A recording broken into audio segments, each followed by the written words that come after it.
Pickaxe.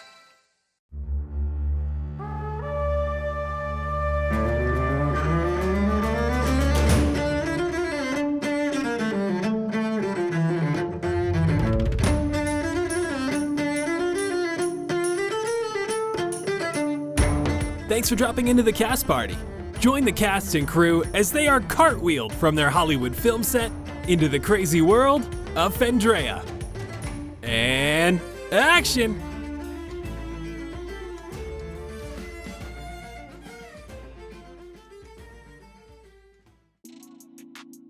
We are less than 10 subbed patrons away at patreon.com/castparty from finally curing Vince of his incredibly poor roles and cleansing his clearly cursed hands. All filmed for your viewing pleasure.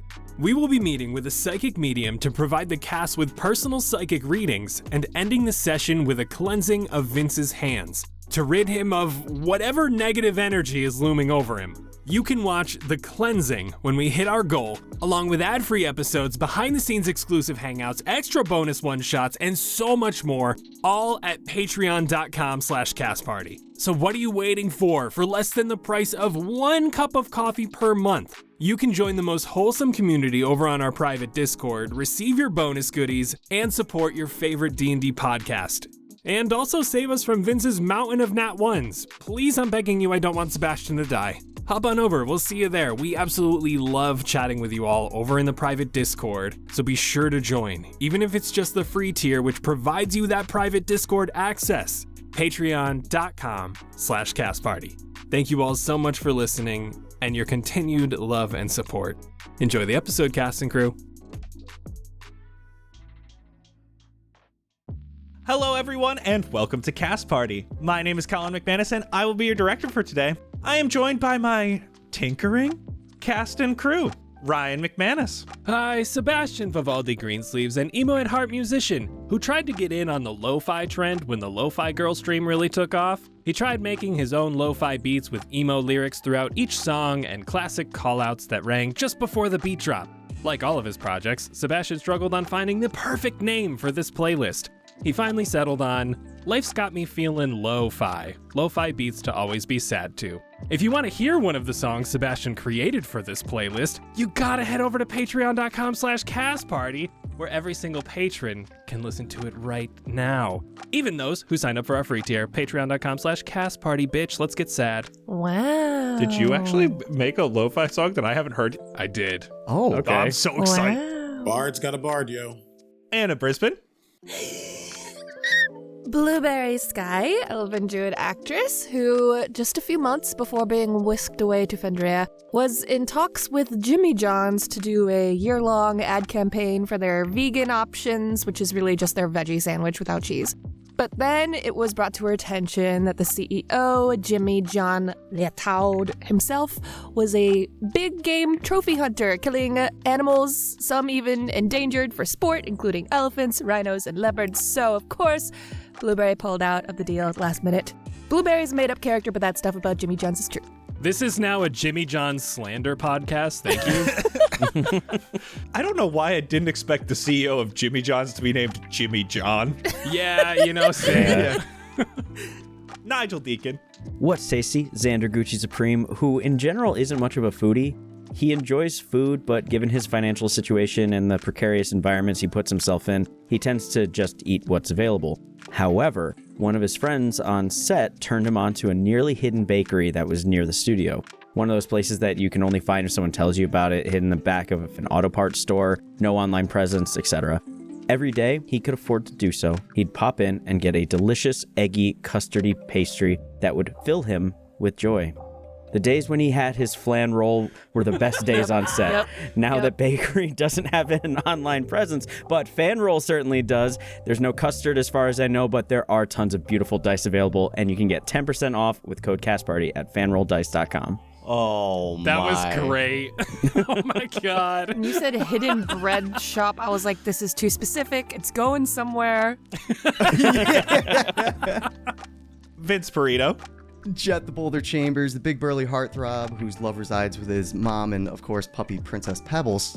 He loves this dog so much that when he first got her, who's not going to take a bunch of pictures of their puppy, especially when they're playing with a little toy? And he got this wonderful picture of her sticking her butt up in the air, paws down in front, she's chewing on a bone, and he's like, oh my God, I love this so much, I want to live this forever. So he talked to a tattoo artist, and he was about to get that picture memorialized on his entire back. And the day before his appointment, his agent decided that it was a very, very bad idea to get this done on his back. So his agent stopped him from getting it. But to this day, every month or so, he really, really contemplates doing it. If only Ben Affleck had your agent. I mean, at least it's not Steve-O, who has himself tattooed on his back. Yeah, but that's like on brand. We are also joined once again by Omega Jones. What up, everybody? It's me, Omega, playing Elijah Lachlan, who remembers a meeting with the B-list actor that shall not be named. They were prepping to read a script for a potential new Thor trilogy that focused on the 9 realms. They will be portraying a vital lead role, the personification of Yggdrasil, the world tree in the Norse mythos. They were scared, not really sure how to play a tree, even though they were notoriously a method actor. After some words of wisdom, the meeting was over, and Elijah went to go grab a bite to eat after answering some emails. Side note, as per one of the emails, Baby Got Back Rows did get greenlit for a new season, just so folks know. As he left the office, though, he wasn't expecting said actor to be doing his best impersonation of Mary Catherine in a tree from Superstar. Lo and behold, he did not get that role. But somehow, the universe has led Elijah to someone who does in this world of Arborea. Funny how that works. Ooh. Whoa. Mm. And let's talk about what happened last time in Arborea so we can get you right back into it. You were attacked by the inky monsters that emerged from the rift. The snake monster went invisible, while the monster with all of the hands went for Xander, trying to take his camera away. Eli floated into a nearby tree and blinded the monster with hundreds of eyes, as Sebastian and it whispered to each other, racking each other with psychic pain. Xander and Jett attacked the hand monster that was all over them as Blueberry pulled the others away from them using her thorn whip. Each being was destroyed in succession. First, the monster with all the hands succumbed to Eli's psychic lance. Then, the conjoined monsters with all the eyes and mouths fell to a crossbow bolt from Sebastian. And finally, Blueberry used one last thorn whip to rip the snake apart. The ink then flowed like liquid, settling into the Arborean ground beneath you as the rift shot open. The 4 of you felt the pull stronger and stronger until whatever was caught in the rift rushed back and hit you, making you all feel whole once again and restoring your power. A ley line appeared in place of the rift. You all decided to head back to the village to get some rest. On your way there, Xander pulled out some lip balm from his pocket before you entered Iramsal, a small village of mostly tree houses above you and a large bonfire ahead. You met Aladon and old Huey, who provided you with food, as you all told Aladon that the rest of you were able to become untethered from Arborea. Sebastian told Aladon to go back to the factory and complete whatever he was doing before being brought to Arborea. Then, Eli brought you all to the magistrate barracks just outside the tower that holds the Havenite. He let you get settled in, and you spoke of the magistrate's place in Arborea, how exactly Eli got there, and what he has been doing, including his involvement with the Havenite. Eli left for the night and ended up dreaming of Garrett's first night in LA. Garrett found out that Eli had lied and changed his resume for him before sending it in to a famous director and getting him a job on an upcoming movie set. He was mad, wanted Eli to let him make his own mistakes and carve his own path, not just follow Eli's. They promised they would always be there to help each other, as they then reminisced and shared their upcoming dreams for their lives. Eli awoke, headed out to the barracks with breakfast in hand, before a dragonborn man burst into the room, saying Aladon had vanished. Eli scryed upon Aladon. He was in the factory where he appeared, began tinkering at a nearby workbench, and activated something in the factory. The lights went dark and a red light began flashing. Now, Eli, as you scry, you see nothing but the red flashing light. You can hear the sounds of machinery slowly stop, like they are powering down, until all you can hear is the echoing of an alarm inside the factory. And so the scene is set. The question is, what will you do next? Eli is going to come out of that vision. You kind of see a wispy, glitchy essence suddenly flow back into the space and like collide with him proper. And as it does, he takes a sharp breath. Okay. I don't want to ask you all to do something you don't want to do, but you know, little friend Aladon, the short gnome. Sure. They did what I thought they were going to do. I just didn't think that they'd be in danger. Looks like they tripped something in the factory. I probably should go check on that. I would love it if you came with, but again, you all just got here and you ain't really ate that much yet, so. I mean, yeah. I'm in. I mean, we got donuts on the road, so. Oh, true. Yeah, and you helped us with our thing, but we'll help here, yeah. Yeah, whatever you need, man. We're not going anywhere quite yet. When's the last time you had a donut? I mean, I've had some bread dipped in a little bit of honey or whatever we had, something sweet. Well, what's your favorite donut? Maybe we'll get lucky today. You got dulce de leche long johns? Ooh. Wouldn't you have it? I sure do. And I pull out 5 of those from the bag. One of them is vegan, naturally. Yeah, dulce de leche. Dulce de oat leche. De oat leche. Eli, you see just a brown paper bag. It was completely flat. He opens it and just starts pulling out donuts. Yeah, he definitely stares at that for a bit. Very confused, but also this a lot has happened in the last now 24 hours. If you have questions about this, I don't have any answers. And as he's contemplating, you will see a glitchy hand just take one of the donuts. It floats over towards him, but he doesn't eat it yet because he doesn't know how to feel about it. If you got anything you need to do, you need to shower, or if you don't really have a shower, you need to bathe or brush your teeth. I mean, I don't want you traversing the world with stank-ass breath, but... We're going to a factory. I assume we're going to get gross anyway, so might as well just wait and do that when we get back. I always have, travel toothbrush stuff on me, because I just always did. I got scales now, so I don't really think I sweat anymore. Lizards still stink, bro. Do I? Lizards do. I'm not that close to you right now. Yes, he does. I mean, he hasn't changed out of that plate mail in, since we got here. You just see Jett, turn around and whip his tail around to the front of his face, smelling it. No? Yes? You just see Elijah takes one step to the left. I guess I should also try drinking something, right? That's a thing that happens. I got an 11. Take a sniff. Very pungent. It is not lemonade, but lemon juice. Well, that'll wipe out any sense in my mouth, I'm sure. So I take a little sip and... Ooh. Anyone want a hit? A hit of what? Lemon. Lemon? Just a whole lemon? A juice. Huh? I bet that'd be nice, though, added to the pep in your step. That would be nice. Ooh. What's pep in your step? You don't have this? You drink them and then you just feel better. That's really all we were told. It's like a feel-good soda. It's crazy. It, closes up your wounds. I think I have one here. Maybe it was a locally brewed IPA kind of thing, where not everyone has it, you know? That makes sense. I don't like IPAs. Same. All right, we're doing a lot of talking, and Aladon's probably dead, so... You're right. Yeah. How far do we have to go? Over the river and through the woods, but closer to where we just were. To grandmother's house.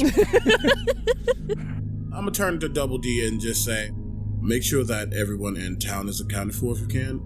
Sir Wilhelm is looking right now just to get everybody. So far, everyone else is accounted for. Thank you. Everything will be fine. He just puts on a smile, a very charismatic smile, one that is calming and soothing as best as it can be. We heading out? We heading? All right. And he just starts to burst out the door. You all leave Irimsal and head upward to a nearby cliff. This protrusion from the earth here feels out of place. It is very blocky and doesn't really have a peak per se, but you guys saw the factory upon this cliff just yesterday in Arborea. Eli, you remember when you had to scale this mountain for the first time when the factory originally appeared. Normally, you can hear the whirring of gears and steam echoing down the valley, but that is gone. Only a faint alarm that beeps every so often and carries to the bottom of the valley.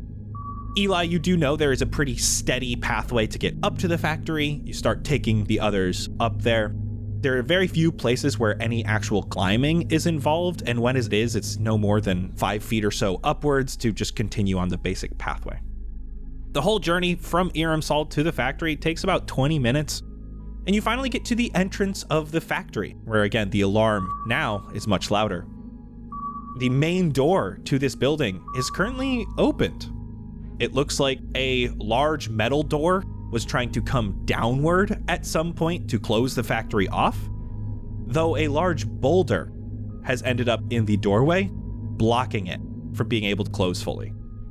You can see that this door looked like it came down with some force, but there's a pretty sizable entryway. All right, well, I'm gonna be honest with y'all, I ain't never been inside, so he looks at the 4 of you, noting the differences from the last time we dealt with weird things at the other rift area. I'm guessing that you all are more capable than you were, so just be prepared. I'm ready. Are you? Oh, yeah. So ready. I feel a little more energized now. I don't know why they're so confident, but ready as I'll ever be. How can you not after just how frail we felt 2 seconds ago? Well, yeah, in comparison. All right, let's go. You head inside the factory.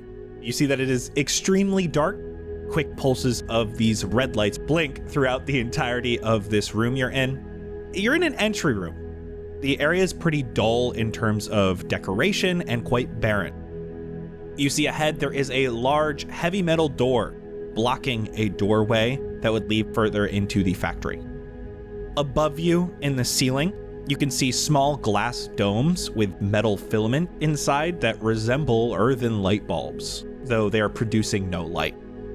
In the darkness, you can also see that there are these canals or troughs in the walls, these indents into the metal walls that run from one place to another.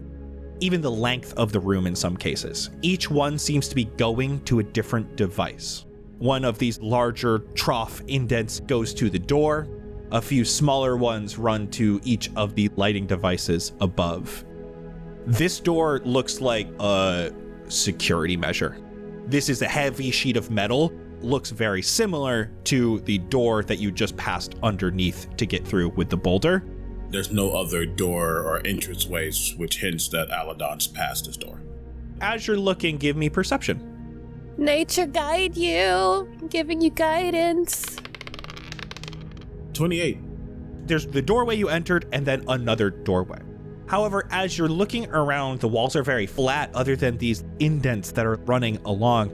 You're following them from the lighting fixtures and from the door, and they all come to one area to the left where you can see the wall has some sort of panel, and you see these indents run behind this panel. You'll see Elijah stay in the middle of the room. The slightest glitch effect comes off of him. You don't see where this thing goes though, but his little friend is going to head over towards that panel and attempt to pry or see if he can move it off. Takes a second to get the actual fingers behind it because it's pretty flush with the wall, but able to pull it off. It reveals a crawl space is a good word. It looks probably like for a gnome, they could walk standing upright, but for you all would require a crawling motion. It almost looks like a maintenance hatch. These indents in the walls converge there and then go through the walls of this little crawl space. Elijah's still standing in the middle of the room. It looks like that might be our way through. I can send Nomura through just to get some eyes on what's down there. It's not a bad idea. Yeah. Plenty of room for Nomura. It's a small little hallway that leads to another room. Nomura's following the indents in the wall that run through that crawl space, and they enter what looks like a maintenance room of sorts. The indents in the wall all converge and lead to a machine built into the wall, a large machine. This machine does not look to be active in any way, and then the rest of this room is rather small, except there are 4 different levers on the walls here, spaced about 5 foot apart from one another. Each of these levers has an indent of their own that leads to the large machine. I relay most of that information. I think we could probably go through. I wonder if it's one of those, like, we gotta either do a certain order with the flipped and not flipped, or maybe they all just have to be flipped at the same time to get the door up. Do you think Nomura could try pulling one right now? I'll have him try one. Nomura has to, like, fly onto the wall, almost sit on it as it starts to fall downward. And as Nomura looks, you can see that the indent in the wall that leads to this lever begins glowing with lightning.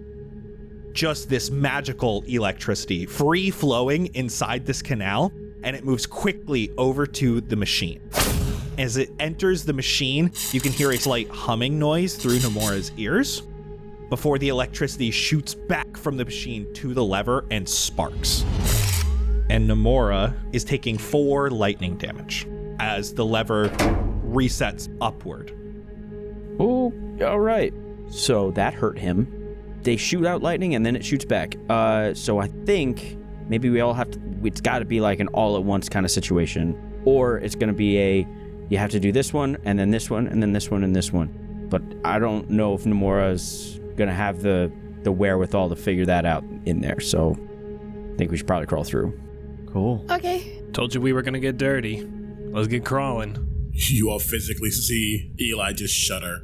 He has always been clean since you've seen him. Eli, if you go last, that's kind of like we're all taking the cobwebs and the dust first. Then you'll be like less dirty.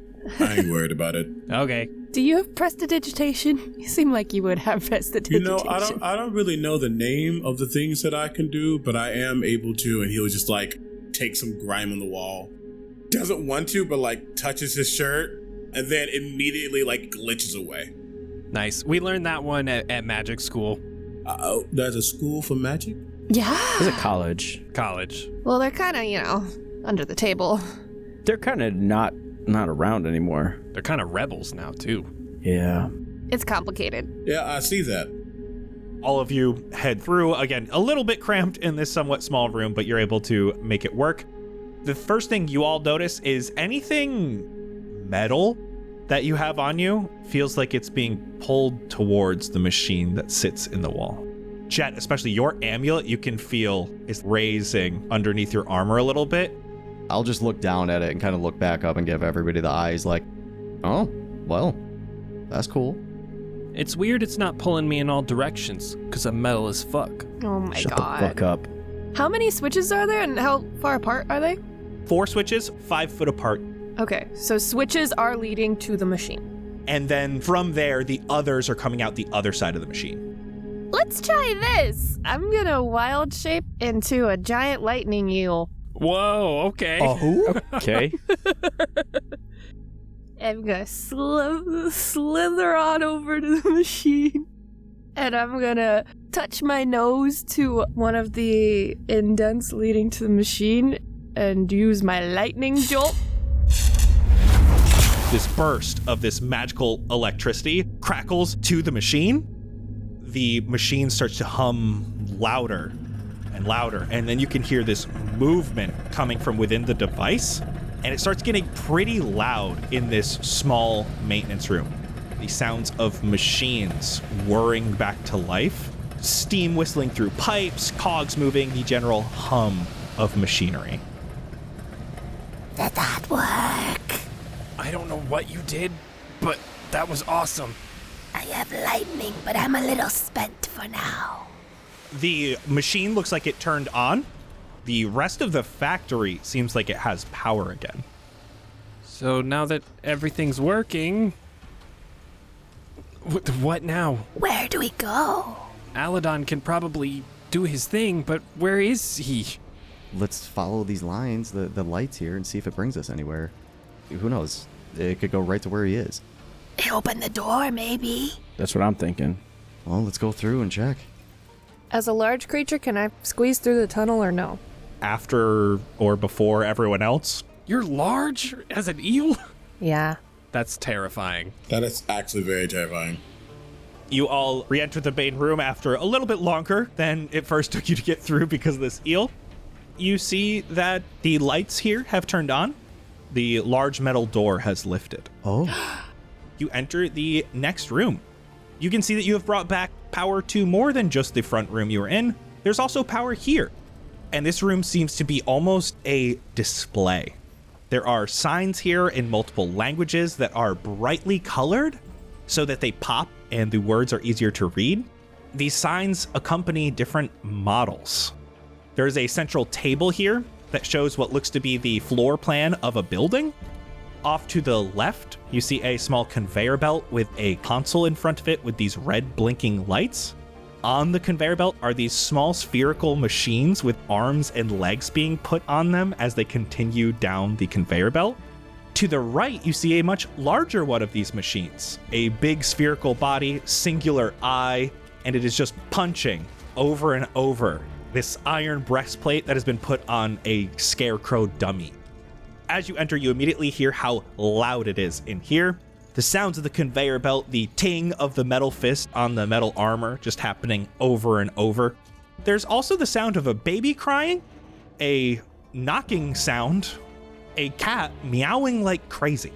And at that moment, you hear a voice coming from a gnomish statue in the corner of this room. Tired of life with all this craziness? Wish you had an extra pair of hands to handle those tedious tasks. Your time is too important to be wasting doing the dirty work. Introducing the Home Drone, your ultimate companion in simplifying life. Escape the humdrum with a home drone. Hate cleaning those hard-to-reach places? Home Drone's extending arms can reach them for you. Drowning in pests that make you go ick? Home Drone can exterminate the pests and leave your home feeling safe and clean. Did I say safe? Home Drone now comes with security functionality and is trained in combat with a multitude of weaponry. If you can say it, Home Drone can do it. Home Drone is now voice activated by your voice commands. With Home Drone, the possibilities are endless. Why waste another moment on the mundane? Remember, you can escape the humdrum with a Home Drone. As the statue stops speaking, you see there is another door on the other side of this room. Looks to be a heavy metal door. It says employees only. And just above it, in Gnomish, so anyone who can read it, or Xander, it says, our employees know silence is key. Can anyone else read that? Mm-mm. It says, our employees know silence is key. So shut the ad guy up, right? Oh, good thinking. I can't believe we just got an ad in the middle of our adventure. That's ridiculous. Yeah. It does sound helpful, though. I would like one of those. I don't have a home for the home drone. Have you seen Smart House? Is that the Disney Channel movie? Yeah, my dad worked on it. That's sick. Do you think it was the inspiration behind those little robot vacuums that they can clean up now? I mean, probably. Why would silence be key, though? Do we just need to stay silent through this entire room? I bet the home drones are activated by speaking to them. Yeah. Oh. And since they're combat ready, my guess is that if we speak to them, we're gonna fight them. Or something like that. I've had enough fighting robots. I think we try to be quiet. I don't know if that means we need to, cast a silence spell to make everything quiet, but I don't have that right now. Or maybe we could shut everything down in here. Looking around the room, is there any switches or mechanisms that can turn on and off the machines in this room? The one that you see seems to be some sort of console in front of the conveyor belt. Blinking red lights and buttons and switches. Jett, why don't you give me an intelligence check? 7. You start hitting some of these buttons. You're watching the conveyor belt and it continues going. The next little model home drone, this really tiny one, gets added like a little toupee on the top. It's interesting that that's a setting. Look what I did. Customization is key in this time, so I'm kind of at a loss here, guys. I put a toupee on it, and I don't know what to do from here. In the room, there's just this one console, and then everything else is just as it was. Are there home drones that are around right now? To your right, there is the large, full-size home drone punching over and over the metal breastplate of this scarecrow. You hear a lot of noise coming from the central table that has the floor plan. A lot of noise. Okay. Yeah, I'll go look at the noise. Head over, it looks like a floor plan of a building, no ceiling, but made out of these pieces of metal. And as you're looking, you see small little metal creatures, one being a home drone. You, being able to read Gnomish, you see little advertisements and stuff on the side that just say, voice activated, fix your problems. And you can see a small baby crying in a bassinet. You see a man pounding on the front door. In one room, you see a cat chasing a mouse, meowing loudly. Okay, I got this. I've put 2 and 6 together.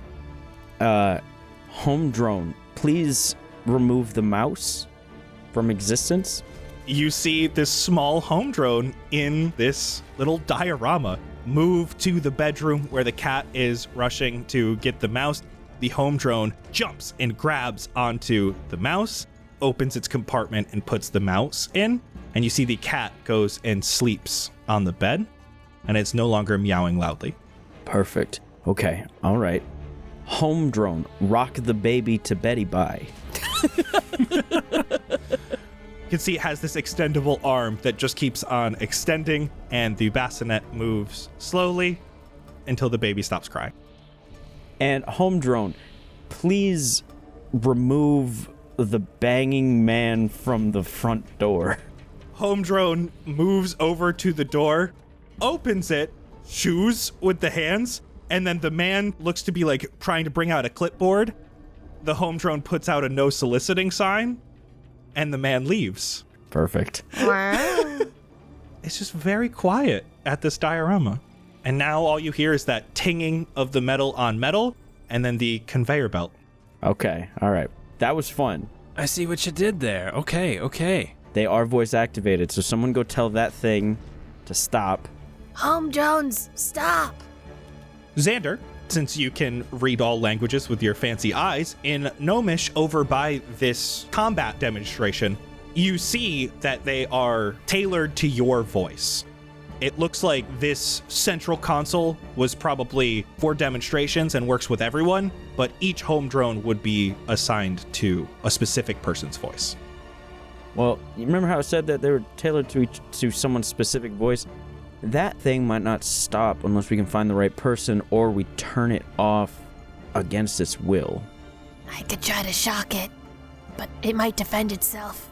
Let's see if the computer has any sort of option to just like override completely.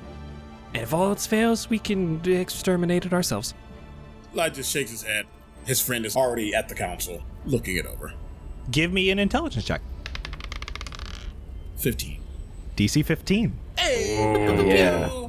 You have your friend at the console. You all start to hear some beeps and bops. At one point, you see the conveyor belt gets quicker, but then the conveyor belt stops. It stops adding parts to these home drones. This area is quiet. So now it's just this home drone standing there over and over again, punching metal fist onto metal breastplate. What if we just remove the breastplate? Yeah, I was just gonna say, can't we just move the dummy? It's not gonna follow it, right? It's not gonna it's like Sock 'em Bop 'em robots or whatever. Oh, I combined 2 kids' toys into one, I'm sorry. Yeah, let's just move the breastplate. Blueberry? Yeah, Oh wait, just kidding, you're an eel, I forgot. I'll take off the breastplate. It's not easy.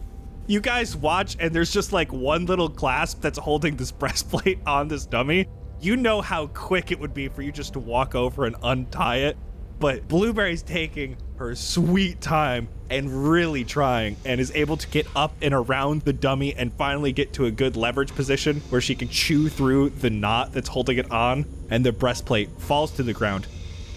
And it is very quiet in this room for just a moment, until it is loud again as the sound of the metal door in the back raises.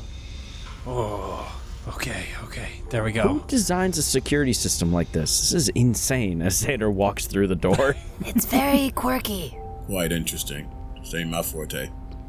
You enter the main chamber of this factory. Huge machines are scattered throughout the main floor. There are these 40-foot tall walls that form a very large square room, about 100 foot on each side. This is the room where you saw Eli when you scryed upon Aladon, though it's now brighter with the newfound lights you all put on.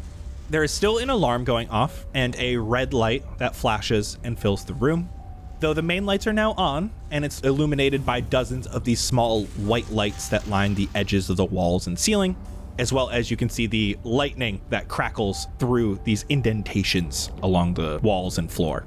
Ahead, you can see the workbench that Aladon was tinkering at, and just above the workbench, you see a glass dome, raised about 10 foot off the ground and connected to the wall just above the workbench. It is a thick frosted glass, and you could see a small being inside the glass pounding on it. This is not what I envisioned when he said he was working on glasses. For a moment, my eyes slightly glaze over, only slightly. My friend is going to just float directly towards the glass and start looking around it to see if there's any opening or what the vibe of this glass is. Once your friend is underneath the glass, you see that the bottom is not glass. The bottom is a large metal plate that looks to be holding this glass dome shut, and there is a lock here holding it together, though it does not have a keyhole. I'm going to realize that I'm having trouble breathing and turn back into an elf. What? Do you have to breathe as an eel? Yeah, it says water breathing. You can breathe only underwater. Oh, Jesus. Oh, Awesome. My God. But hey, I didn't do anything mechanically. Except for I think it's way machine. more funny that Blueberry's just gasping. There's seems to be something underneath, but there's no way to get inside unless you break it. Or unless someone has a skeleton key of sorts. Boy, do I have something for you, Elijah. I pull out a key with a very clear skull on the end of it. Try this! And I throw it to him. It's going to go past Elijah, but it's going to get caught in the air by something. And then it will float and attempt to unlock. It might be really, really loud, so just warn the other you. Everyone cover their ears. A burst of energy unlocks it. It definitely feels like this was a magical device being held together by magic. Once it's unlocked, can it be grabbed to open it from the bottom? You're able to open it. Aladon falls onto the workbench. No, the security system is going to go off if the lock wasn't opened the right way, and... Oh. What? You hear the alarm sound louder. You're all standing in the center of this room. You see Aladon by the workbench. The other three walls of this room begin to raise 10 feet, revealing rooms behind them. 5 total of these rooms. Each one is filled with rows and rows of home drones, all powered down. In front of each of the rooms, a small console filled with levers, buttons, blinking lights. Each begins blinking and powering on as a surge of electricity begins at each. In the rooms beneath the feet of these home drones, you see the floor sparks with electric energy as the bolts of electricity start to go up and into some of the beings, powering them on. They're inanimate. No conscience. Just keep them away. I will try to turn off the security protocol. As you see, Aladon rushes over to another nearby terminal. Roll initiative. No! 10. 13. Also 13. I'm gonna let you go first. 22. 5. How we're gonna do this, each of these rooms, there are 5 consoles all around, 2 to the north on the northern wall, 2 to the south on the southern wall, and 1 on the western wall, while you are all closer to Aladon off to the eastern side. Aladon is trying to override the security terminal. He's going to be making intelligence checks at initiative 1 every turn. It's going to start at a high DC and continually go down depending on what he rolls as he gets further and further into his hacking, if you will. You see right now that 30 of these home drones power on. They are essentially a swarm that is filling this entire room. So no matter where you are, you can use melee attacks. Eli, you are first. I will just try to deal with them. Keep them. Ooh. This is mean. They're a swarm, but they're all individual. Some fuckery's gonna go down. Yeah. He's going to like kind of turn his head and like just look at Aladon to make sure he's okay more than anything. As he steps away, his friend remains. That glitch again stares at these creatures, and then that electric kind of shifting energy starts to surround the swarm as a whole, just kind of glitching in and out of existence. As firstly, I'm going to roll a d8. That is a 5. And then I'm going to cast Enemies Abound. Oh. They need to make an intelligence saving throw, unless they're immune to being frightened. And you need to subtract the 5 from your roll, as I use unsettling words.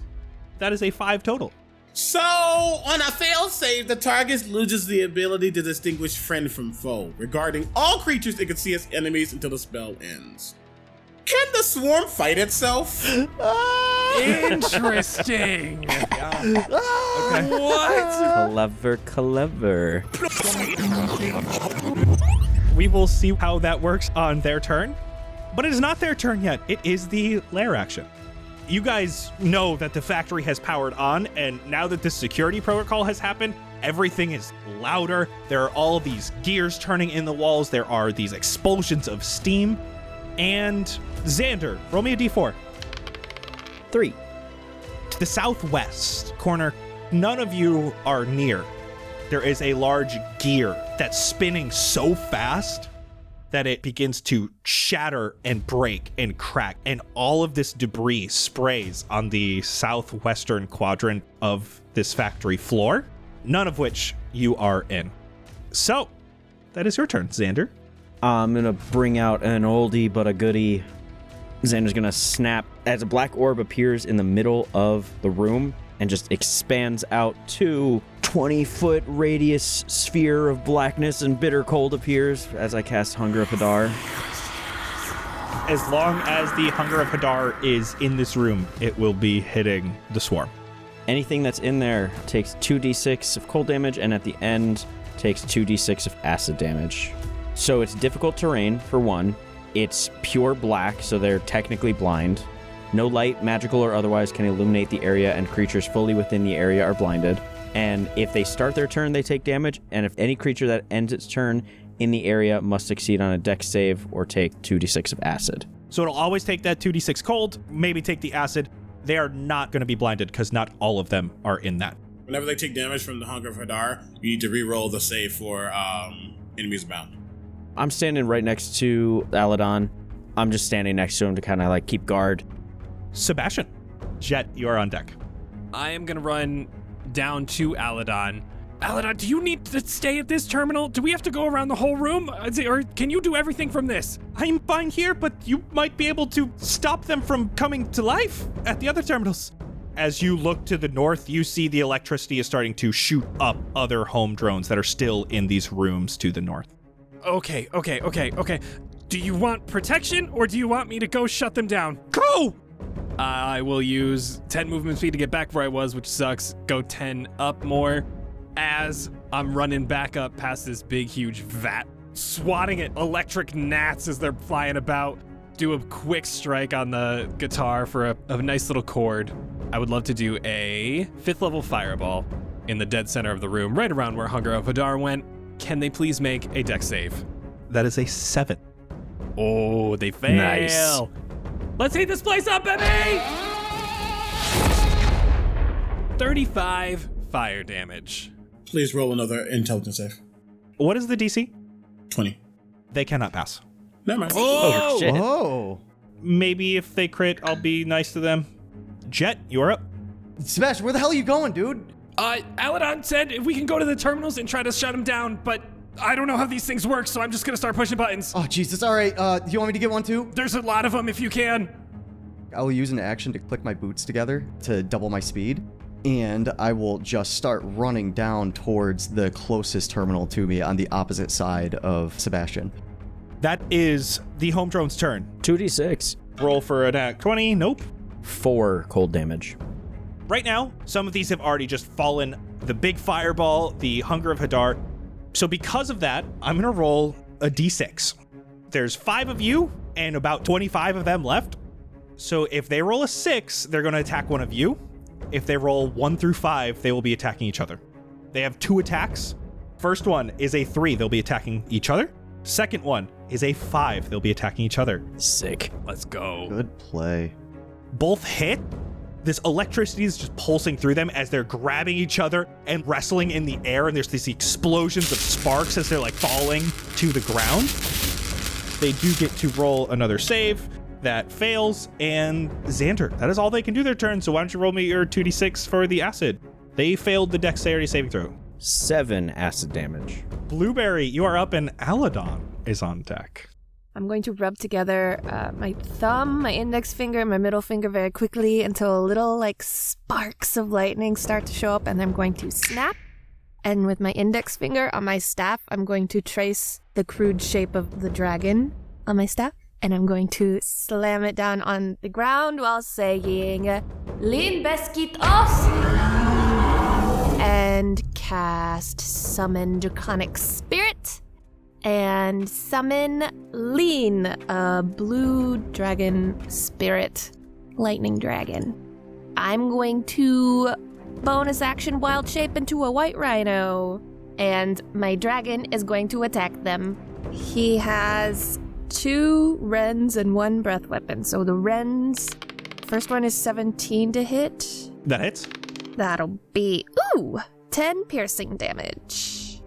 Second one is, 25 to hit. And that's only 6 piercing damage. And then let's see what happens if he breathes lightning into the area of the Hunger of Hadar. So that's a dex save. That's gonna fail. 4 lightning damage. There is a little bit of lightning that happens. It's not doing much. I'm gonna go near Jett. Yeah, you start moving downward to the other console. That is Aladon's turn. He just got a dirty 20. 16 more home drones gather. Excuse me? It looks like right now there are more than when you first started. Oh! Eli, you are up. So I'm gonna go opposite ways, kind of around, to start splitting some distance. This thing gets glitches out of existence as I misty step. Oh. And then it will go to this console and attempt to do things. It has already made a console work. So roll me intelligence with advantage, because this is very similar to the console it already interacted with. Surprisingly, another 15. You see the floor of this room that's showing off these home drones has this electricity running through it. Your glitchy you is able to interact with the console enough where that floor just stops having that electric spark. And no more home drones come to life. It's going to start going around. Consoles, get them on. If you're smart enough, if you can do it, it'll stop these things from coming for at least a little bit. I'm not good with computers. I'll try. That is the end of Eli's turn, meaning we're at the lair action. So everybody, I want you to just take a look at the map right now, and I want you to see that we have a checkerboard pattern. Oh, here we go. Brass, iron, as you see electricity's running through the floor. Come on, Team Brass. So what I'm going to do is I'm going to roll a die. Odd is brass, even is iron. And depending on what color you're standing on, or in Blueberry's case, both colors, you'll be rolling a Constitution saving throw. I'm also taking it regardless. Oh, yes, you are. One's on each color.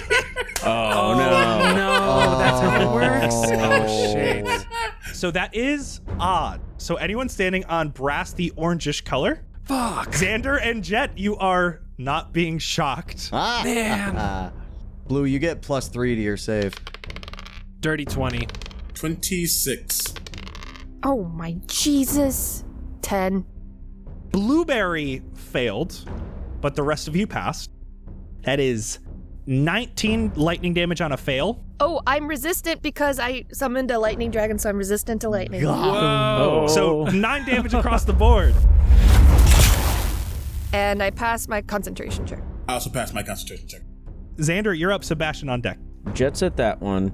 Sebastian's going to that one. Eli's going to that one. Eli's going to that one. I'm just going to fight things, I guess. I'm just going to keep blasting. So Hunger of Hadar's out. I'm throwing out some Eldritch Blast just into the crowd, casually talking to Aladon like, so, like, what did you actually do? I'm busy. I'm trying to. 29. It's AC 15 to make things easier. 29. It does count to roll, though, because the third hit was a natural 20. Let's go. 35 damage total.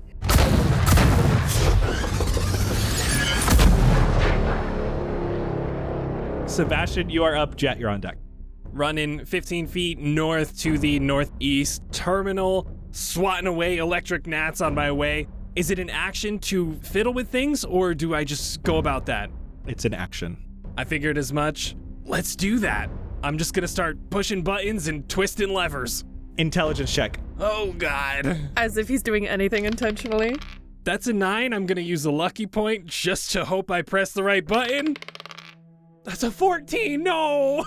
Unfortunately, not enough. You see the floor ahead of you is still all illuminated with lightning. Do you have anything you want to do with your bonus action?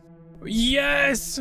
Elijah, while you are running towards the other console, for my bonus action, you look over and see Sebastian just twisting knobs and pulling levers. Anything he can get his hands on, he is smashing, he is pushing, he is pulling.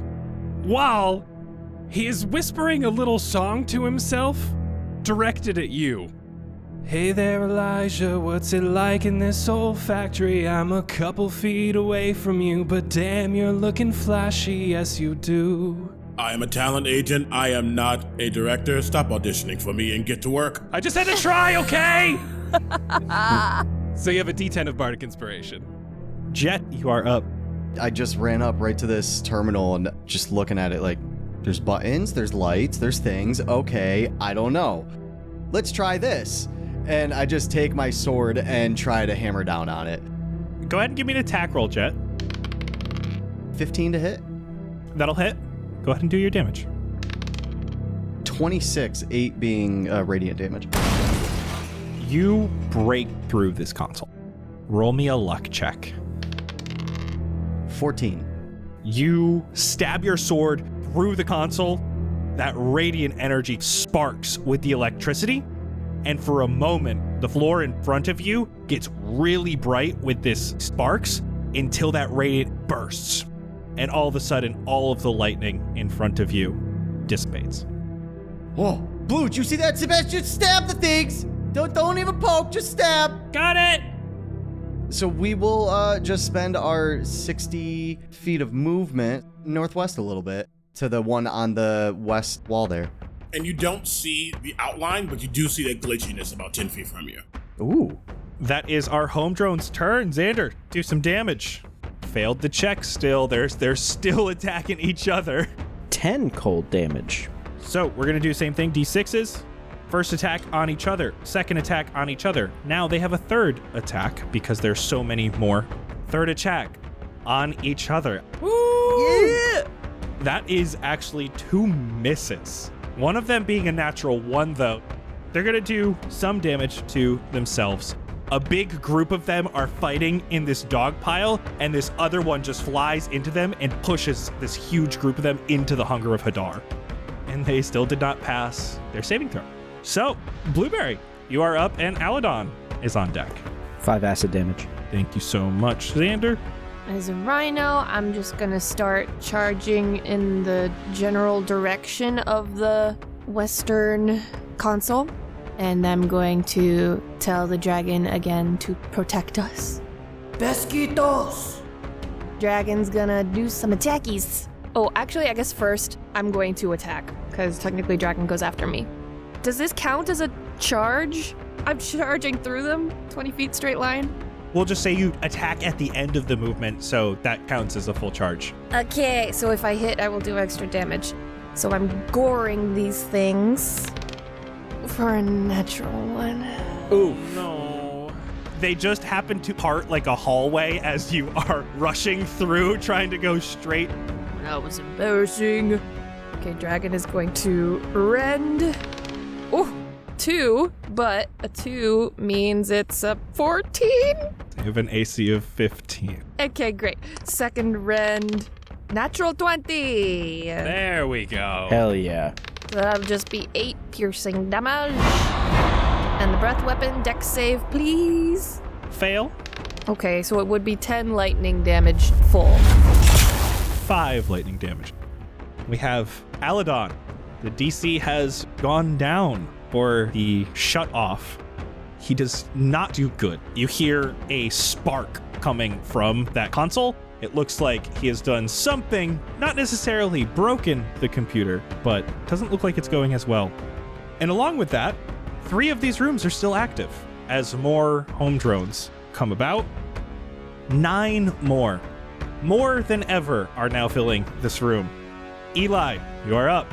Jett, you're going to hear a very distorted voice next to you. Would you like to deal with the council or the things? God, what's better? I could do the things. Do things. Okay. Glitch will walk to council and attempt to boopity boop boop. Intelligence with advantage. 18 on the die. That is 1 more. Unfortunately, you see 3 more of these home drones are able to escape before this glitch is able to turn this room off. And then Aladon in their ear would hear, aren't you supposed to be the best tinkerer in town? Remind me to use that on Aladon's turn. Elijah Prime goes to a council. So right now there are 2 consoles that are still active, and Sebastian is at one and Eli is at the other. Now we're at our lair action. You see this whole factory, lights flashing. There are illusions being projected randomly throughout the room. Some look like other machines, some look like actual home drones, others just look like things are on fire, almost like these used to be projections that this company used to use to help prove what the home drones can do, and it's just extremely disorienting. I need wisdom saving throws from everyone, please. Dirty 20. Aladon passes.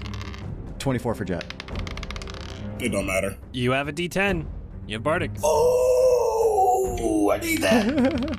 I got a 14. 16? Dirty 20 for me, 14 for Dragon.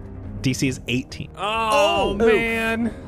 Eli, Xander, and Dragon fail, as well as the home drones. You are all under the confusion spell Oh no. for 1 turn. Okay. Oof, what is that? We'll talk about it on your turn, bud. Great. Which is right now. Just right now. Hey, Xander, I need you to roll me a D10 at the start of your turn. I got a 5. The creature doesn't move or take actions this turn. Well, Okay. I'm just talking to Aladon. You and Aladon are just So bonding. like you did. It works so way too good. deep in a conspiracy conversation. Yeah. Aladon, did you know that, like, the mole folks, they wanted to keep electricity away from us, but we were able to harness it from the one place they couldn't get to, the skies. Now, let me tell you about, and it just fades off. Sebastian, you are up, and Jett, you're on deck. As I hit that last vibrato of the note for Elijah's Bardic Inspiration, my whole body begins to vibrate a little bit in harmony with the vibrato as I hear a click across my shoulder. And I'm going to be using 2 of my sorcery points to cast Quicken Spell, to cast this spell as a bonus action.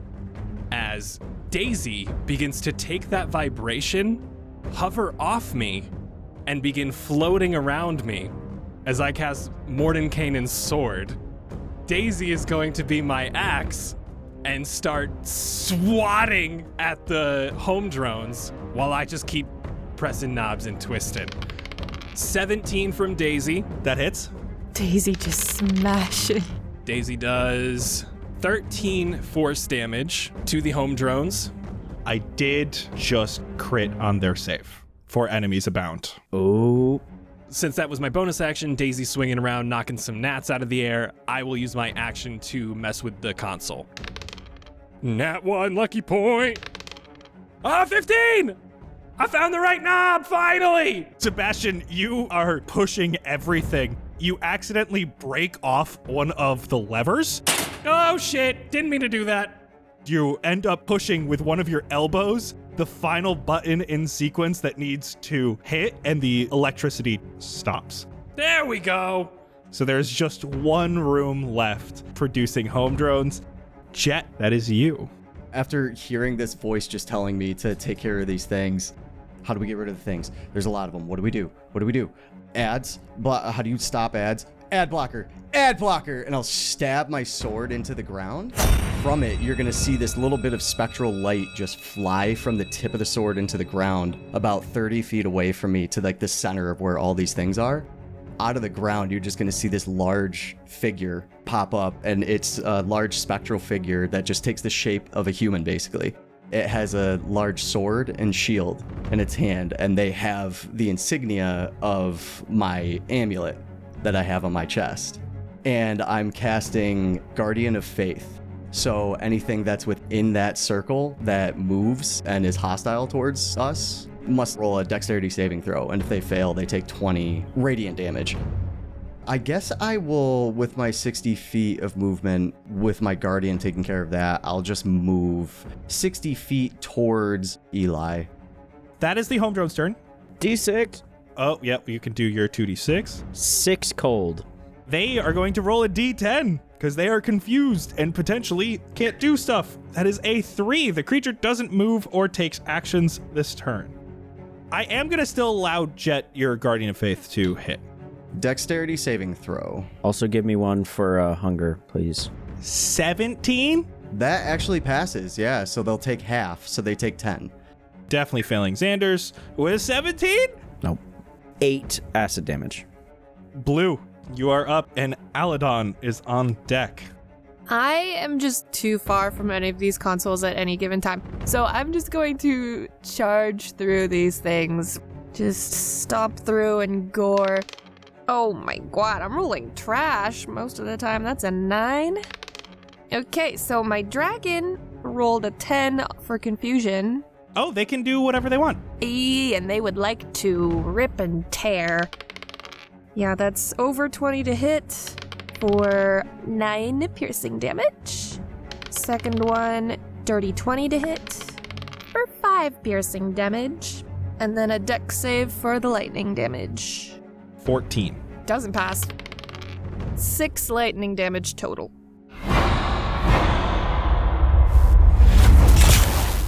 I'm gonna go get in Jett's aura real quick. Aladon is going to roll. He got a nat 1, but I will say, every time he rolls, depending on how well he does, it reduces the total DC. Let's reduce it more to be safe, because the nat 1 is nat 1ing, and we don't like that. That actually got it up to the next tier, so it will go down by 2. Hey! There we go. And this time we have to roll for more home drones. There's only one console left, and I rolled a 1. One more of these beings appears. And Eli, that is you. I have to roll a d10. I got a 9. I don't know what that does. The creature can act and move normally. Reminds me of reading scripts that fucking suck. Notice that Jett's next to him. I look at Jett and I say, you use your sword thing, stick with the pointy end. And my glitch is going to hover into the air, looking down at the big old mess of drones that are all around. And that glitchiness is going to extend from them and just literally cover almost the entire area. Just trying to just disorient it and make it as effed up in its mind as possible. Intelligence save, please. It's a 7. That is a 7th level psychic lance. Oh god, that hurts. Whole 7th level. That's a lot of die. 42 points of psychic damage. Some of these beings stop moving altogether. Others fall out of the air as they're flying. Bonus action, Elijah just whispers back into Jett's ear. But make sure the pointy end doesn't stab something that's going to like destroy everything and then we get stuck here forever. Bardic Inspiration. That is the lair action. We didn't get to see the gear explosion, so let's do that again. Wants to roll the D4. 4. Only person in the southeastern quadrant is Xander. Xander, you see above you, one of these gears just starts flying faster and faster and faster, like a belt that was connected to it just pops and it just shatters and starts to throw this sharp debris everywhere. I need a dex saving throw, please. Natural 1. Oh, buddy. 27 piercing damage. Is it magical? It is not. Sick. So that's 14. You are stabbed and filled with shrapnel, but it is your turn. Are you concentrating? Oh, yeah, I was. That's a dirty 20. So, anyway, Aladon, did you know there's something called QAnon that, sometimes they make some interesting points, but most of the time they're kind of crazy. Anyway, just keep on blasting. Oh, no. Oh, that one actually misses. That's a 14, 17, and 23. 24 force damage. Sebastian, you're up. Jett on deck. I am going to use my bonus action to have Daisy make a couple attacks. Sorry, one attack. My apologies. Daisy got a 30 to hit. So Daisy does 19 force damage, but it is in rhythm with Rip and Tear from the Doom soundtrack. Hell yeah. Oh. She whacks 3 of them, comes back to me, and then I go into the beat when the beat drops as my Dragon Tooth pick starts to light up and spark, and we're going to do another 5th level fireball into the crowd. Dirty 0 on the deck save. Beautiful. As the pick just sparks, flies out, and erupts in the center. It's 29 fire damage. Jett, you are up. Listening to Eli, Jett's gonna take the pointy end of his sword and try as hard as he can to not completely destroy this terminal in front of him. Give me an attack roll. Oh, nat 20, so 31. There we go. Roll your crit damage. 34 damage? Roll me a luck check with advantage. 14. You are able to completely destroy this console while also shutting off the electricity beneath these home drones. None of the dormant home drones now have electrical powering beneath them. No more home drones! Eli, I think it's done. I think you What? good? What? Why are you yelling? Why are you yelling? Oh yeah. It's done. You know, I can kind of tell when you stab something, it goes... psst, psst. Well, I didn't know if you were paying attention. Why would I not pay attention? It's literally my job to pay attention to you actors. Oh yeah. Well, I usually don't pay attention to you guys, so I apologize. Wow. Thank you for letting me know y'all don't care about us. Only about y'all and y'all damn awards that we helped you get. He does not speak for all of us. So I will move down to the group of home drones and just take another attack at like the biggest cluster of them. 22. I just rolled 3 ones in a row. Incredible. Attaboy. Expertly done. No one could do it. They said it was crazy for trying. 17, 8 of it being a radiant. That is their turn. They're going to use their deck save. Failure. So they're going to take 20 damage from the Guardian of Faith. That 20 is enough to bring them down to only 19 home drones, meaning they only have 1 attack. But Blueberry and Jett are together. You see in this area around you, Jett was able to just hit a bunch of them and push them all out of the way. The rest of these home drones saw that, and they start swarming you. All of a sudden, you just start to feel your hair start standing up as these home drones get brighter and brighter, and they burst. I need deck saves from both of you. 16 minus 1 plus 3, 18. 24 for me. Pass. 30 damage, halved to 15 lightning damage. Halved to 7. All right, and my concentration, I get 19 plus. And Xander, you can do the 2d6 acid at the end of their turn. I didn't do the 2d6 for the beginning of the turn, right? Nope, so you can do that too. 10 cold, 6 acid. There are 8 drones. Easy. I ate drones for breakfast. Blueberry, that is you, and Aladon is up next. I am going to charge through 20 feet this direction, northwest. Oh, there we go. 25 to hit. Colin, I didn't get to mention it earlier, but that was a dex saving throw you said. So with my feet, the Shield Master feat, if I take half on dex throws, I can use my reaction to reduce that to 0, so I'm taking no damage with that. I'm doing 26 bludgeoning damage with my charge and gore. And Draconic Spirit is going to rend and tear and breathe lightning. 27 to hit. 9 piercing. Natural 1. And dex saving throw from the machines for the lightning. Very fail.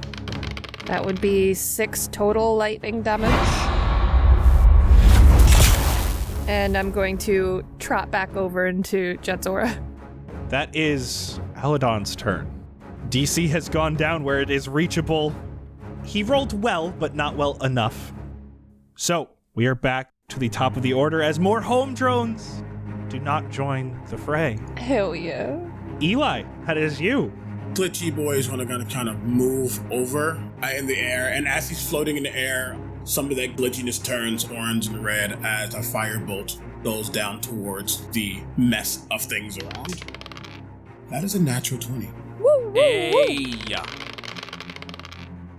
51 points of fire damage. Jesus. Whoa. You are able to destroy the last of the home drones. Nice. Okay.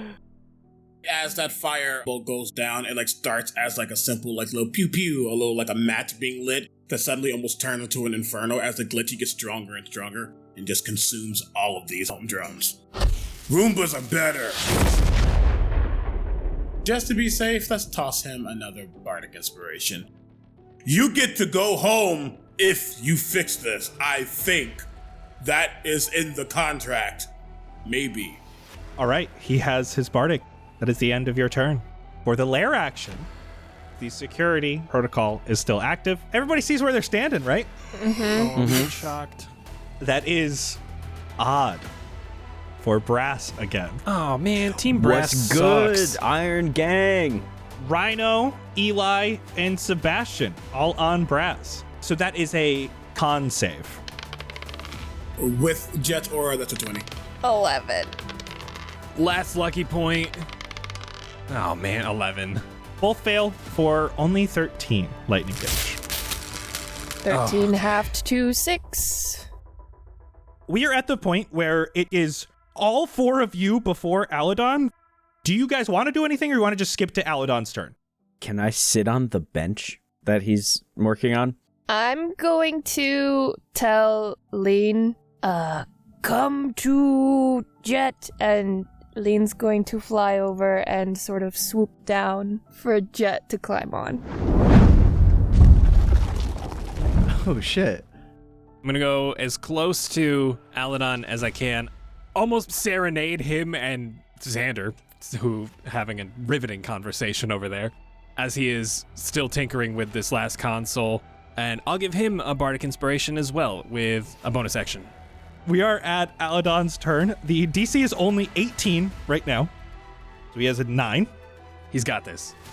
Double bardics. So he needs to get 9 more between a D10 and a D8. Let's go, Eli. You want to go at the same time, or? Let's do it. 7. That's not a good phase. No, you didn't get a 1. You got a 1? No. Okay. No! Oh, fuck. So the DC has gone down a little bit, but there is going to be another lair action. We are struggling. We want to do the shock floor again, right? That just feels like we want to.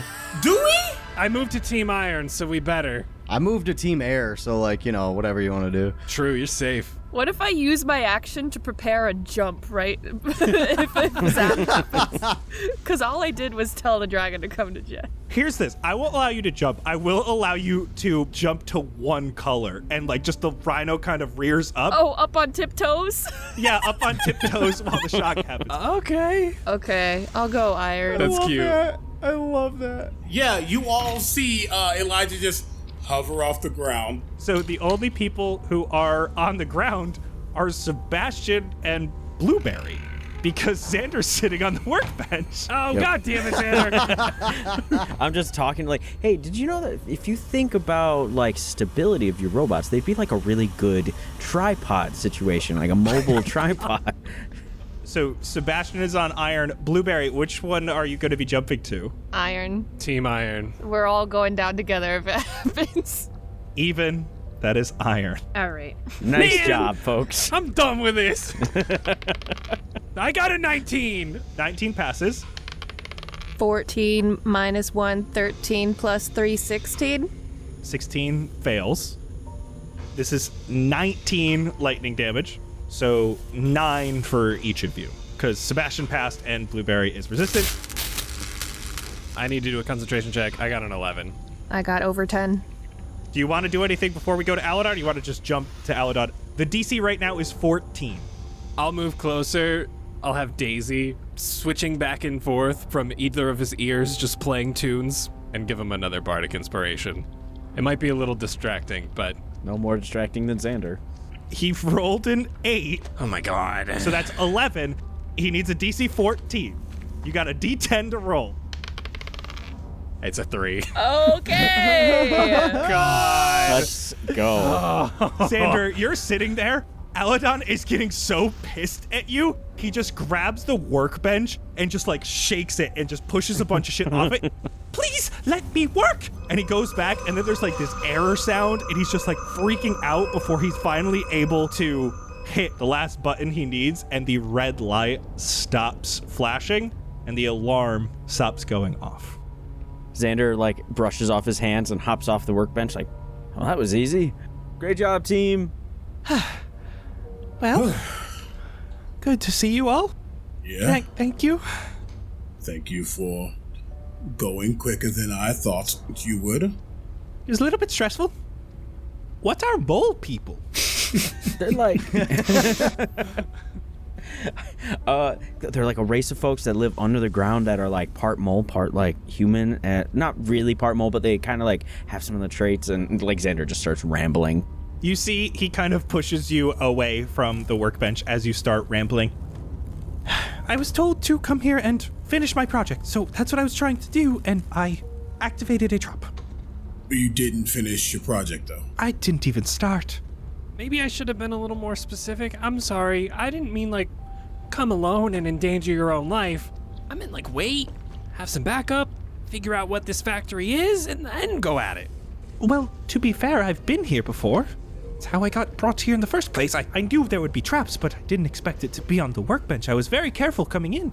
But we have overridden the security, and we should be fine and safe here. So what else do you have to do?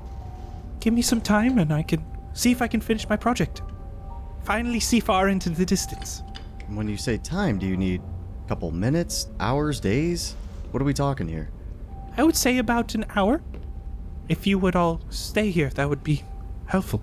And if this is true, and I may become untethered by making this project, I can go home. I think after that little mishap that we had right there, we all might need a little bit of an hour nap, so I have no problem staying here if you guys don't. Did you get hurt? No, it's just a little tiring. Sorry, no disrespect, actor who don't care about his agent. I'm talking to Aladon. Let me move. Oh, no, you guys did great. You're a wonderful team. Thank you. Do you expect anything else to come our way? Should one of us kind of just stay on watch, or do you want some sort of protection, or do you think like we're kind of safe now that security's all taken care of? From inside the factory, no. I mean, Arborea can be a dangerous place, but I don't expect any trouble. If you'll excuse me. He grabs some of the glass and starts almost sanding them to make them less sharp. Continues working at his bench. Within the hour, my dragon will dissipate, but he's gonna hang out for now. I'm gonna turn back into an elf. That was a new one, Blue. We haven't seen a rhino yet. That was sick.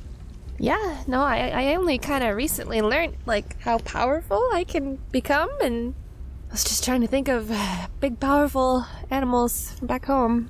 Sure worked. You stomped over a ton of them. Sometimes. They're pretty good at dodging, though. Fast little critters. Yeah. I think Elijah's gonna sit down, take out a little notepad and just start writing down some of the things that happen. I think he takes like a daily journal, like notation of things that are going on.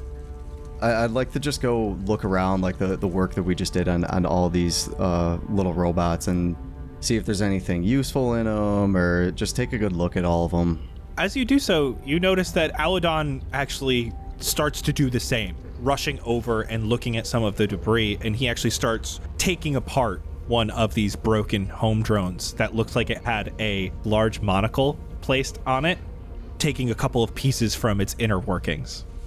Aladon, do you need more of those? Can I help you out? I don't know how to explain what I need. I'm glad there's so much tech here, though. I think this will work. I'm just going to start, like, tearing apart other ones, just pulling out little pieces here and there, and just, like, putting them into areas for him to be able to freely go through and take whatever he needs to help him out a little bit. That's great. Use this one. He just points to one of these that is already ripped open. If you could just take parts apart and leave them in a pile by the workbench. Yeah, I'll try to organize them for you. That's no problem. Xander's gonna lay down. During this time, you may all take a short rest. Y'all get the temp HP. 11 HP. There's something in your pocket. My pocket? It's just an elastic hair tie. Look at it for a second and then just slip it onto his wrist and just let it sit. As Aladon's working, he's going to, still sitting down, take out his cane and kind of like spin it for a bit, put it in front of him. He's going to scry on Varian. The intent is mostly to watch what's happening to Varian as Aladon's working. You see Varian, the edge of his creek where the waterfalls lead to the void. He's not sitting on the glyph looking over this time. He is simply stacking rocks. He's blind. It takes him a while to find the right shapes, and he has to use a lot of extra time to really get the balance right. As Xander, you're laying down, you just feel this presence over top of you. You know someone's standing there. I'll open my eyes and look up and around. You see Aladon is standing over you with this device over his eyes. And you see as he squints, as the muscles around his face squint, the lenses in these glasses expand and come closer to you. And you can see just giant eyeballs coming from this magnifying glass. You're quite dirty. Okay, all right. No need to be mean.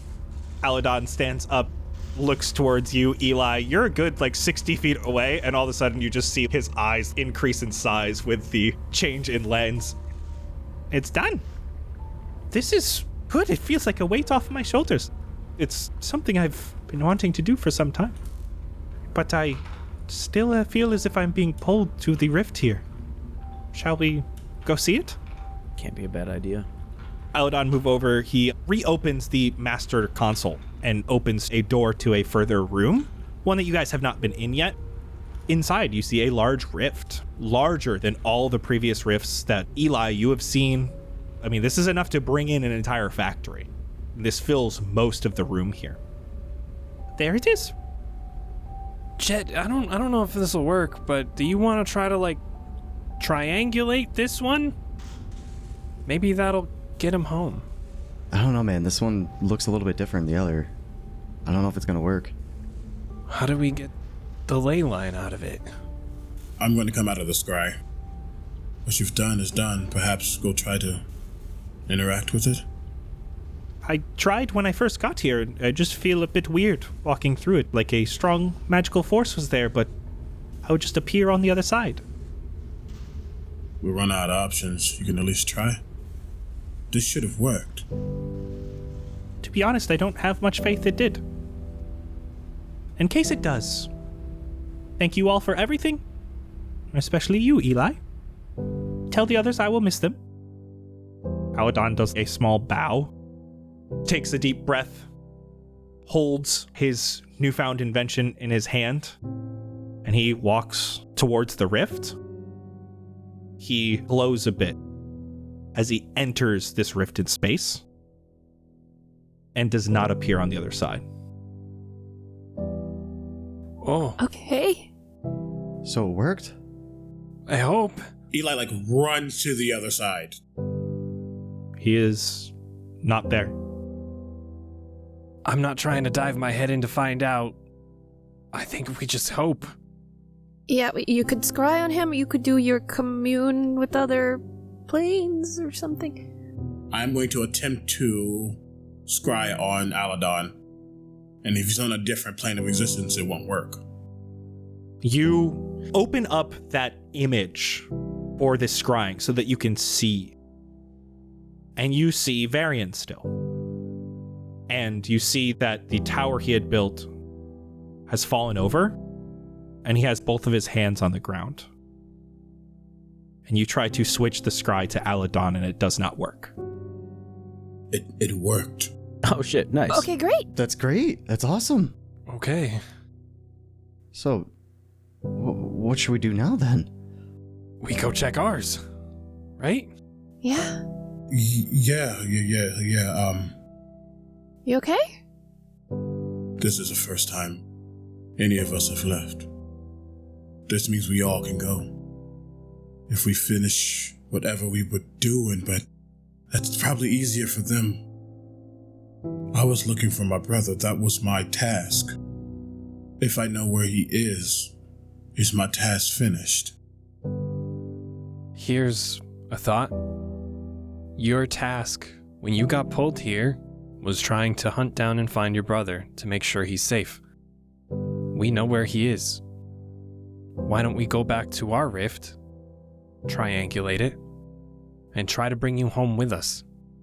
Because your task can't be complete unless you're with your brother. And your brother's back on Fandrea.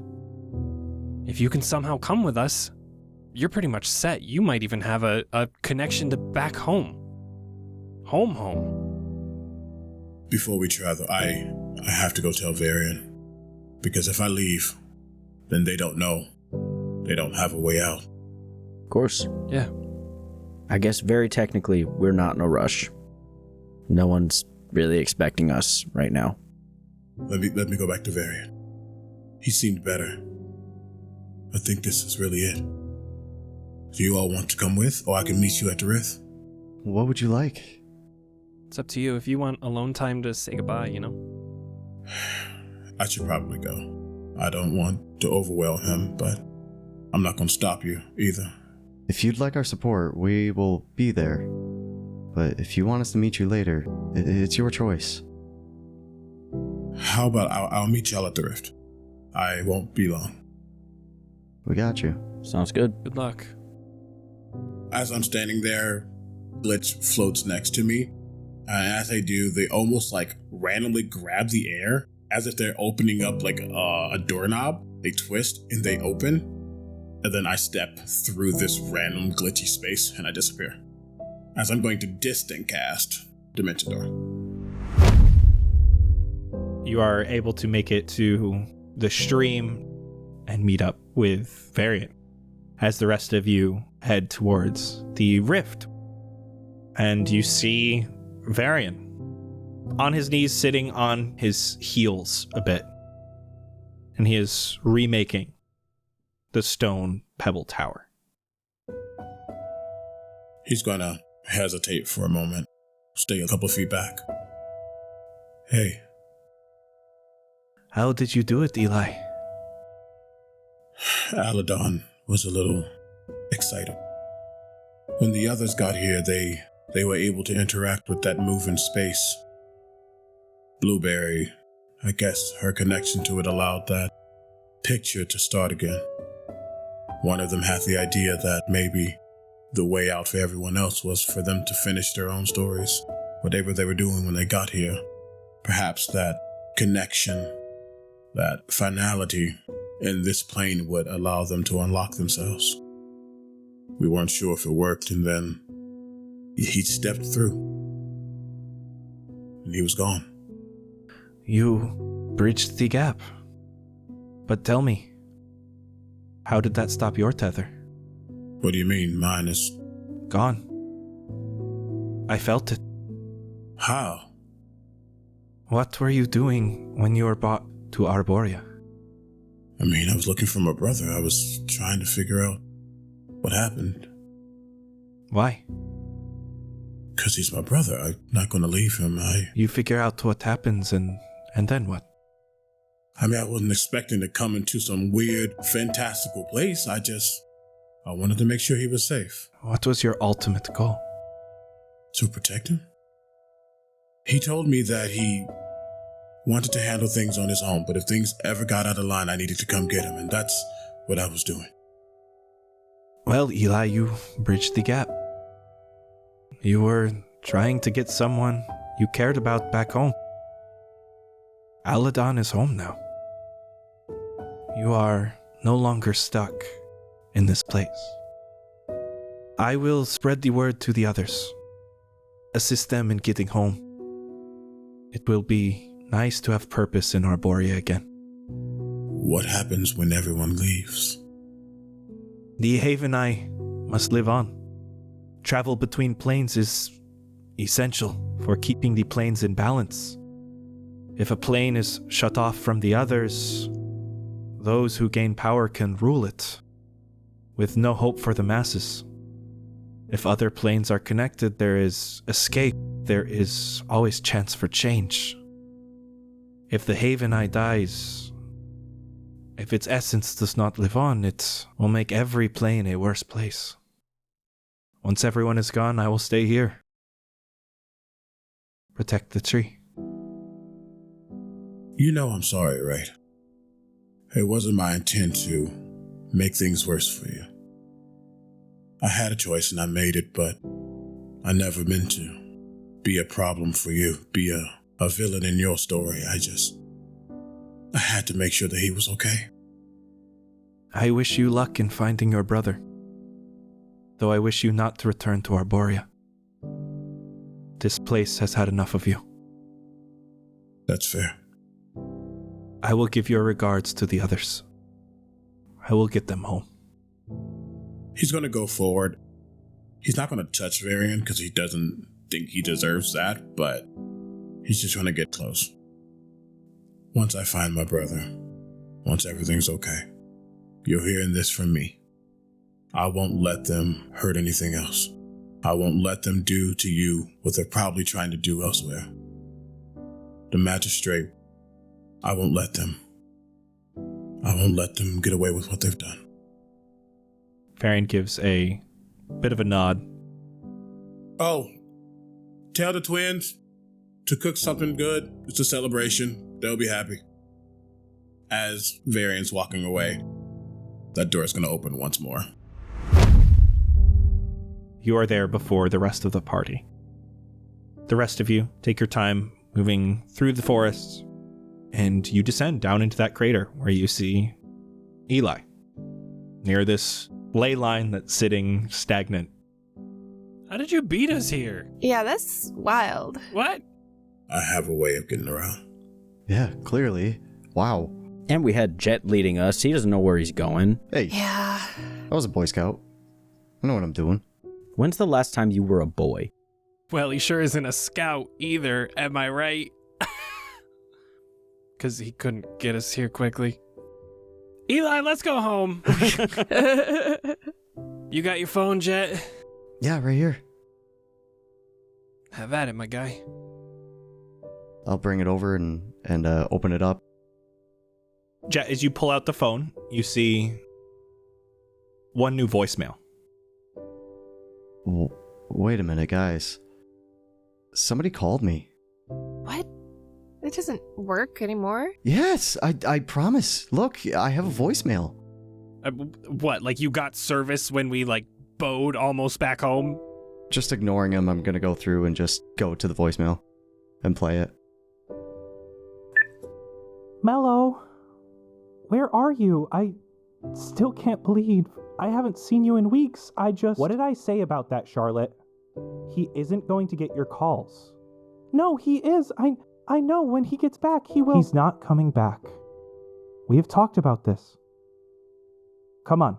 It's time for your meds. As the voicemail ends. Does it say how long ago the call came from? Your phone registered as coming in yesterday. Is everything okay? What was it? You could see Jett just goes from kind of happy and glad that we're to this position that we're at now, to just stern face, staring down on his phone, and he just slams it shut, throws it at Blueberry closest to him, and just walks off. Well, wait, we have to use that to go back. Just do it. What happened? Just do it. I think you have to be here. I don't want you to get left behind. Just give me a moment to myself. Okay. Get it started. As Jett walks away, I'm just gonna look at the other three. I heard a voice. What happened? What's that? I didn't hear what they're saying, but I heard a female voice and then a male voice after that sounded angry, but I don't know what they were saying. Let's be honest, if it was a female, it's gotta be his mom. Yeah. I don't know when that voicemail might have come through, but at least we know she's still okay. Yeah. That's a bright side moment. Call Jett Mr. Bright. Not the time. Nope. You know, he's been real good lately about not being too panicked about rushing home. He's been real realistic about, like, we gotta do what we can to help around here and just figure out how to get home. I'm worried this is gonna set him back a little.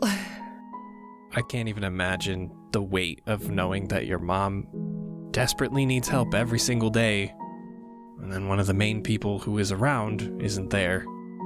That's gotta weigh on you so heavily. Can only last so long. But this is definitely gonna be a trigger for it. Yeah. But it's Jett. His heart's in a good spot. I know he'll get us home. He got through it before. You all helped me in a very tough situation. One I didn't expect that I'd get out of not so soon. I have that same connection, so I will do what I can to help y'all. This isn't just for me. We all are stuck here. I'll be honest, he's the reason I'm even to this point with this group. I didn't know if I should trust you. It was him. It's the least I can do. Let's get to Fendrea. Varian said that my tether's gone, so... Oh. So you can come with us. He'll look back at Jett. You all will see a glitchiness float in that direction towards him just to make sure Jett isn't actually alone. Let's go. We'll do this physical and emotional stress together. You ready to see your brother? How's that gonna feel? I'll be honest, it's not something I want to think about until it happens. Would it make anything easier if you could see a version of him right now? Get the shock out of the way? It takes a lot to shock me. Let's just let it be. How about we triangulate it, and then when Jett's had his time, comes back, we can all go when we're together. Yeah, I've got the phone open. Blueberry, you open the phone. The call button glows with a dark gray light. The same light of this ley line. Press call. You click the call button. The screen flashes with this dark gray color before fading, leaving more of the screen filled in, now a mix of blue and gray. Unlike last time, the home button does not light up. Scooby. Eli, your cane is trembling. It's the way I had a feeling. What's going on? It's not glowing. It's home, Blue. It's home. Push the home button. It's not glowing. Did we miss a step? He's going to look down at the cane. This only happens. There might be a problem. Well, why? What? I typically know when rifts are opening in this place. But nothing should be opening right now. No one's messing with the tree. A rift just opened. When's the last time that happened? Does that just happen? It hasn't happened in a while. Are you sure it's not just Varian messing with stuff since you left? No. This is something coming into Arborea. But I don't know where. Jett! We got an issue, buddy. Can you come back? You okay? We might have an issue. you just hear a whistle in the distance. You could see Pebbles running from like the wooded area just right over to where Jett is, and a minute later he comes back to you guys. Just to fill you in, we triangulated the rift so they know where we are, but the home button didn't work. I made sure Blue pressed the right button, didn't work, and now Eli's cane is freaking out. Something is coming. We don't know what, we don't know where, but we can't go back, and I hope we didn't just bring something in here. There's nothing to go back to. They busted the machine. They finally took it then. We have everything working perfect. We did what we were supposed to do. This was our key to back home. Everything is in line. And the final moment when we go to hit home, what's missing? Home. It must mean that home right now is inaccessible. Helios. It's not there. Eli, with your passive perception, Varian is heading towards you and just tripped and fell.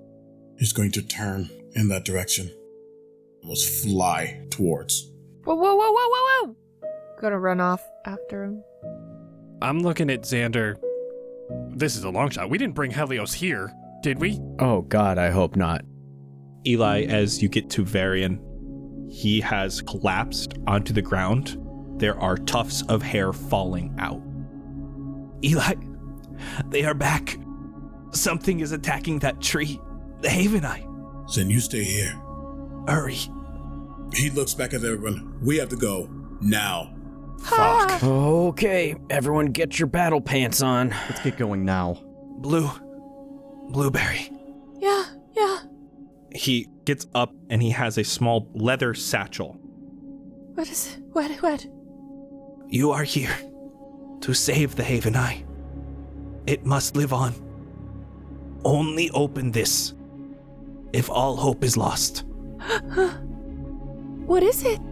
Go. And Varian collapses. We gotta go. I'm going to summon another dragon spirit. This time it's Solus, the radiant one, and I'm going to tell it to take us to the. Where are we going? We're going to the tree. We're going to the town. To the tree. And then I'm gonna wild shape into a giant eagle, and the dragon's gonna carry some of us, and I'm gonna carry some of us. I have flying speed of 80. He has flying speed of 60. Eli, jump on with me. Boys, get on the dragon. On it. We're going now. As you rush back to Irmsal. As you enter the village, you see the townsfolk are gathered on their side of the stone bridge that leads to the tower that houses the Havenite. Most of the town is awake and staring at the tower. There are some ramblings about the twins. These two large furbolgs are handing out food and water, while Double D, the black dragonborn, is trying to just calm people down. But across the bridge, every so often, you can see a spark of color coming from inside the tower. They're already in the tower? Are we safe to go over there, or what? I don't know if we're going to be safe at all, but we got to go. What do we do here, Eli? If the magistrate's back, they're only back for one reason, and that's to create rifts and try to find something, but they already did that, so I don't understand why they're back. What could they be looking for right now? I don't know. And why would they come now? Of all times, why didn't they come earlier? The Haven is the center of planar travel. They're looking for something. Let me fly up the tower, carry everyone, throw them into the window. I can fly up myself. You guys go up, I'll meet you there. Be safe. And I'll ride Pebbles to the front. Where are we dropping, boys?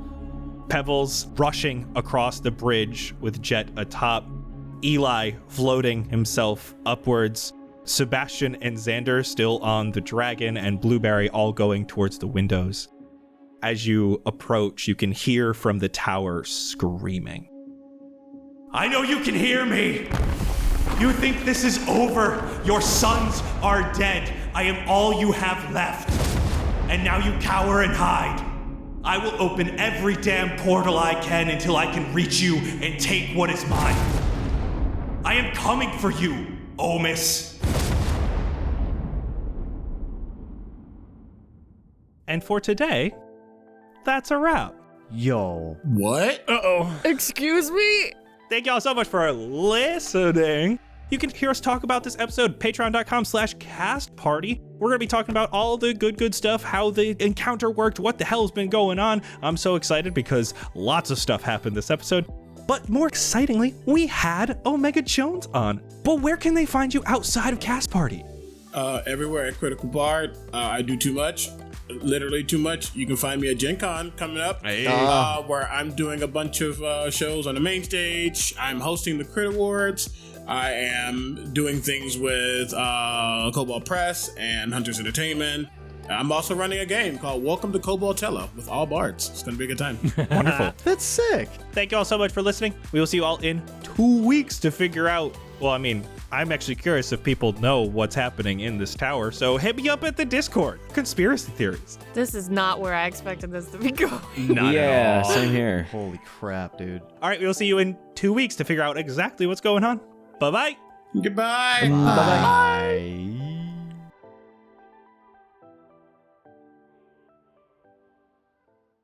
It's blooper time. It's blueberry time. Is that Blueberry's new catchphrase? There's your intro for next episode, Anna. She tried out a catchphrase for a little while. It's such a bad catchphrase. You know, Aladon, I've had this story brewing for a bit, and I think you're a good one to share it with. So me and the homies were in a factory a lot like this. Let's call them Opti, Lexi, and Mason for the sake of the story. It's abandoned, naturally, in the Dubward district in the Lakes in New York County. Not that you'd know where that is, but it looked a lot like this place. Except there were a lot less of these things murdering us, like at first, at least. See, it was a factory that specialized in making Armand brand camera equipment, Miharu stabilizers, and Mindhack computer things. I don't know. I don't expect you to know what those are, but it's like the thing I have on my neck. Heck, this strap is an Isuik, which is what those brands became when Dragons and Skills took over. Anyway, products weren't being made, but another homie, Bobby, who I met through Heather, told me that there was a certain phenomena that could only be captured using this camera equipment. Crazy, right? Like, it sounds like something Saint Love would say. You don't know him either, my bad.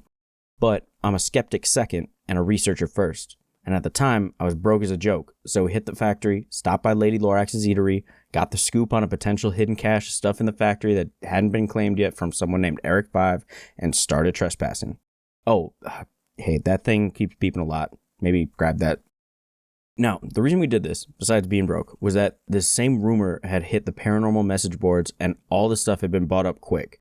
Anything left was ridiculously priced by scalpers, and being in a niche like this made this impossible for people in our situation. So our plan was to pull the old Red Mafia Panda, which is an iteration of the bass drop, originally performed by Forerunner and perfected by Polyamorous Swirl. Okay, it's basically just a fancy B&E. But it didn't even end up being necessary. We got there and a group was already in there looking for the same thing. They told me they got the same info and it was bogus. The company had hired Frankie & Co. to clear the place out and smash whatever was left. Now, I'll tell you right now, I would have been pissed, but the homie Jesky Fire saved the day. They busted into their savings with a little help from eBab Flow, managed to snag a nearly new in-box camera with all the accessories, and we got to testing. We got the crew, pulled up with a couple other friends, Jesse and Jin, set up everything, and wouldn't you know it, there's a gimmick in the camera. Yeah, that damn camera company included a feature somewhere in its technology that after a certain amount of shutters in the film, no matter what, would just start to degrade in a way that made the pictures look like they had apparitions and ghosts in there. It was planned obsolescence in the form of fake ghosts. So, no creatures, but I did get tetanus, so, new experiences. Anyway, have you heard of the Hollow Earth theory?